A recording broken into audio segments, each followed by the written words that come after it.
What's going on, guys? Welcome back. Shooting Dave here. So good to see your faces again. Now today we are talking focal lengths. That's right, this is a beginner's guide into what focal lengths mean. So any pro photographers watching, you might want to skip on to the next video. This one ain't for you. This is for the people who've just got a camera, they're super excited, you've got a kit lens. What does that mean? It might say something like 18 to 55mm. You have no idea what that means. Well, hopefully at the end of this video you will have a better idea. So what's the difference between a 24mm or something like a 300mm? What does that mean and how does it affect your image?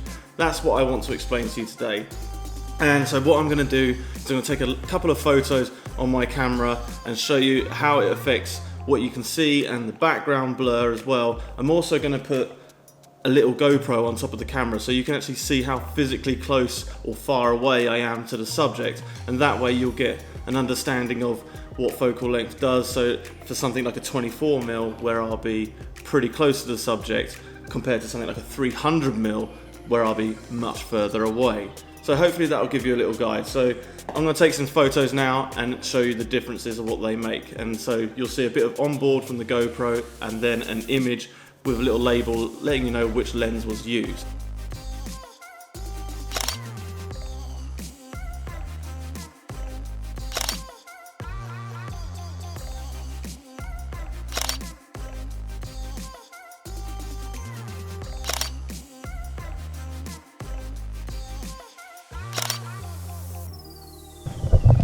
So as you can see, for the 300mm, I had to be all the way in the corner, whereas with the 24mm I stood right here.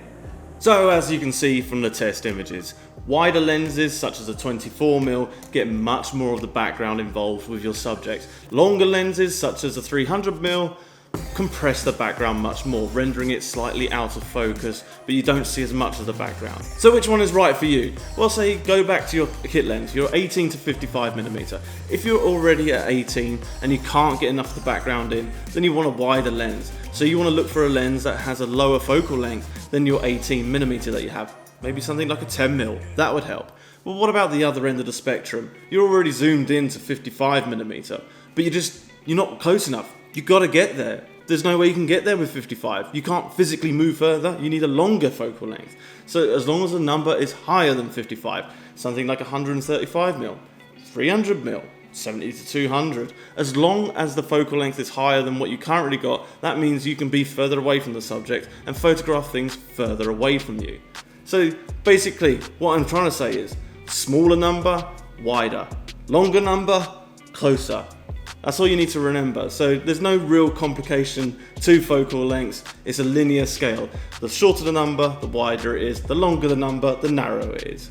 Now these are all prime lenses. That's my preference and I like to shoot on primes. However, that might not be for everyone and some people prefer to shoot on zooms. And now a zoom lens allows you to move from one focal length to another, and they typically come in 24 to 70 or 70 to 200. So you have one lens which can cover off about 3 of these at any given time, and that's really handy for walking around and shooting different subjects. Me, I like primes. And as for why I think primes are better than zoom lenses, well, that's open for debate, and maybe I'll make a video on that in the future. But for now, I hope you found this video useful and it gives you a bit of a better understanding as to what focal length means. And from there, you can make your decision as to what lens you want to buy next.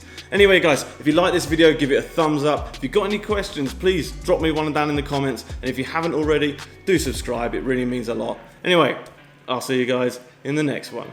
See ya. I can't